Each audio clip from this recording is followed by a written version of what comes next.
তাদের জন্য আমি সর্বক্ষণ দোয়া করি।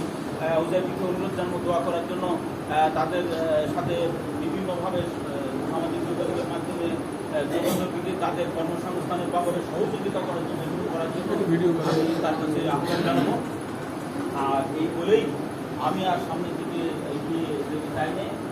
৪৬ বাজে একটা আমি আমার আলোচনা এখানে শেষ করলাম। আপনারা এই আলোচনায় স্বতঃস্ফূর্ত অংশগ্রহণ করেছেন, মসজিদের উন্নয়নের জন্য, মসজিদকে ভেঙে নতুন করে করার জন্য যে আপনারা সমর্থন করেছেন, আল্লাহ রাব্বুল আলামিন আপনাদের এই মনের আকুতিটা কবুল করুন। আমরা সবাই বলি আমিন। আসসালামু আলাইকুম ওয়া রাহমাতুল্লাহ।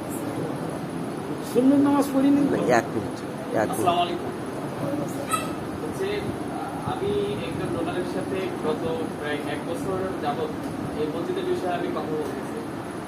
ডোনার নিজেই আমার সাথে কথা বলছে যে এলাকায় কি কোনো মসজিদ করা যাবে। তা আমি বলছি যে নতুন করে মসজিদ না করার থেকে আমাদের তো একটা মসজিদ আছে, সেখানে আমরা নতুন করে কিছু করতে পারি কিনা। কিন্তু তিনি আমাদের এ পর্যন্ত অনেকবার কথা হয়েছে, আল্লাহ চাইলে আমাদের ভালো কিছু হবে ইনশাল্লাহ। কিন্তু আমাদের গ্রামবাসীর পক্ষ থেকে স্বতঃস্ফূর্ত 100% সহযোগিতা আমাদের দরকার। বিশেষ করে শুরুতে ভাই যেমন বললো যে মাটি পরীক্ষার যে কথাটা, মাটি পরীক্ষা না করা পর্যন্ত ডিজাইন হবে না। খরচের কত খরচ হবে এটা জানতে পারবো না আমরা, কারণ মাটি যদি আমাদের খারাপ হয় তাহলে খরচ একটু বাড়বে। মাটি যদি ভালো হয়, মাটি পরীক্ষা করার পরে আমরা রিপোর্ট পাইলে ওনাকে পাঠাতে হবে। উনি যদি ওই মাটি পরীক্ষার রিপোর্টের উপর ডিপেন্ড করে আমাদের ডিজাইনটা হবে।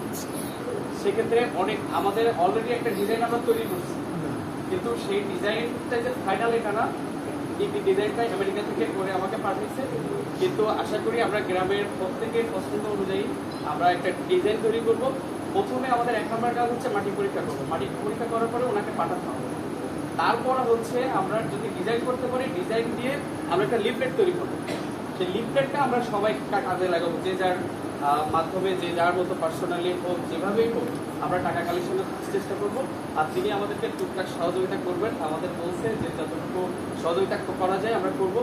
আমরা যদি 2024 সালে এসে আমরা যদি এরকম একটা কাজ যদি শুরু করতে না পারি, আমার তো মনে হয় আরো 20 বছর চলে যাবে, মসজিদের কোনো পরিবর্তন হবে না। মসজিদ অনেক পরিবর্তন হয়েছে, আমি এতেই খুশি আলহামদুলিল্লাহ। আমি ছোটবেলায় দেখছি যে এখানে কত সিস্টেমে ছিল। অনেকদিন আমাদের মসজিদে তো কারেন্টই ছিল না। আমাদের বাড়ি থেকে এক তারের একটা লাইন নিয়ে এখানে মসজিদে 1-2টা ফ্যান চলতো। আলহামদুলিল্লাহ এখন কতগুলো ফ্যান, কত সুন্দর একটা সিস্টেম। আমি এতটা বাড়ি এসে মসজিদটা দেখলে আমার জানটা জোড়ায় যায়। এক সময় মসজিদে আজান হতো না ঠিকঠাক, আজান হতো কিন্তু মাইকের ব্যবস্থা ছিল না।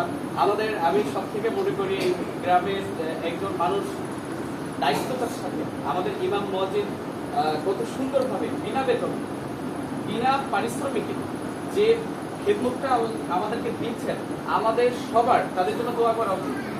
বিশেষ করে আমাদের মানে বলা লাগে না, আমাদের পাশে তো আজান হয়, আমাদের ইমাম সাহেব বিনা বেতনে আমাদের অনেকদিন যাবো, বছরের পর বছর কাজ করতেছে। আলহামদুলিল্লাহ আমরা চেষ্টা করবো, আমরা সবার জন্য দোয়া করবো।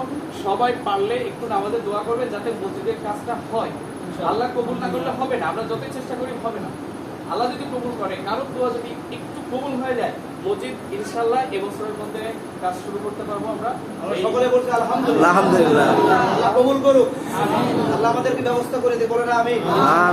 আল্লাহর সাহায্য ছাড়া আমরা কোনো বইয়ে পারবো না। আমি মসজিদে ওঠার কোনো ইচ্ছা ছিল না, আমি এখানে দাঁড়ায় কথা বলবো এটাও ইচ্ছা ছিল না, কারণ অনেক সময় হয়ে গেছে।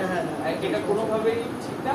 আপনারা সবাই দোয়া করবেন নামাজে, আজকেও নামাজে একটু দোয়া করবেন যাতে যদি আল্লাহ কবুল করে আজকে হোক আগামী বছরে হবেই ইনশাআল্লাহ।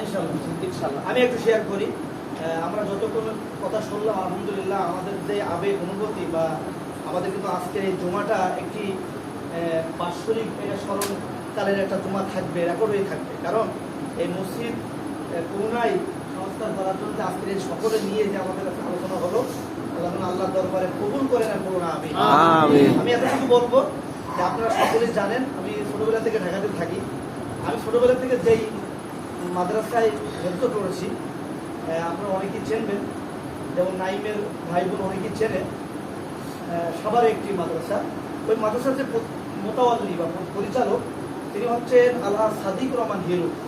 উনি হচ্ছে মহাখালীর বাস টার্মিনালের একজন অন্যতম দায়িত্বশীল। তার নিজস্ব গাড়ি আছে একতা ট্রান্সফার। তো ওনার সাথে আমার ভালো একটা সুসম্পর্ক, তার বাড়িতে যাওয়া আসা হয়। তার অসংখ্য মসজিদ মাদ্রাসায় ব্যাপক তার সহযোগিতা আছে। এবং আসাদুজ্জামান আমার এমপি, তার সাথে তার খুব ওঠা বসা। তার সাথে কথাও বলেছি এবং তার ছেলের সাথে আমার সুসম্পর্ক ভালো। বলেছি যে আমাদের গ্রামে মসজিদ ভিত্তিক যদি কোনো কাজ শুরু হয়, আমি যদি হাসান ভাই এবং নাইম সহ একটা টিম নিয়ে যদি হাজির হয়, আমি আশা করি ভালো একটা অনুদান আমি নিয়ে আসতে পারবো আলহামদুলিল্লাহ। ইনশাআল্লাহ। হাজার না, কয়েক লাখ টাকা হতে পারে ইনশাআল্লাহ। আল্লাহ যেন আমাদেরকে তৌফিক দেয়। আর একজন পুলিশ প্রশাসনের দায়িত্বশীল আছে, উনি আমাকে বলেছেন যে একটা মসজিদের উজুখানায় একটা বাজেট আছে সরকারি 3.5 লক্ষ টাকা। উনি আমাকে বলেছেন যদি ছবি ভিডিও বা একটা ব্যবস্থা আমি আবেদন করতে পারি, সেটাও আমরা আনতে পারবো। যদি কাজ শুরু হয়ে যায়, যার যার অবস্থান থেকে আমরা আমাদের সর্বোচ্চ ব্যক্তিগত বিভিন্নভাবে চেষ্টা করে এই মসজিদকে এগিয়ে নেওয়ার ব্যাপারে আমরা সকলে আজকে অবদাবদ্ধ হতে পারি তো ইনশাআল্লাহ। ইনশাআল্লাহ। আল্লাহ কবুল করুন। জি আমিন। আমিন। শুকরিয়া। সবাই আলহামদুলিল্লাহ আমরা